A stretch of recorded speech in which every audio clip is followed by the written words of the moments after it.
Hello everyone, today in this video I will show you how to fix Riot Games client Valorant update is stuck or not updating. So please follow the steps with me and let's get started. Okay, first of all, close down Riot Games if it's open and make sure it's not running in the background. So to do that, just go to your task manager and in here check to see if Valorant and Riot Games is running, close them. After that, open up command prompt. So to do that, go to search bar and type in there CMD and make sure to run it as administrator. We need to type these two commands in the command prompt. These commands will be in the video description. The next one, copy and paste it in here. And once you're done, just restart your computer.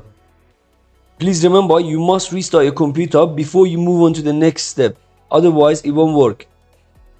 After you restarted your computer, then go to local disk C drive and program files.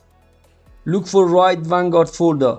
Once you find it, make sure to delete it. Then launch the Riot Games and log into your account. Once you signed in, then you will see an update. So just go ahead and update it. Hopefully one of these solutions will work for you. So please don't forget to let me know in the comments below. And that's all. By the way, if you haven't subscribed to my channel yet, please consider supporting me and subscribing for more videos. Thanks for watching.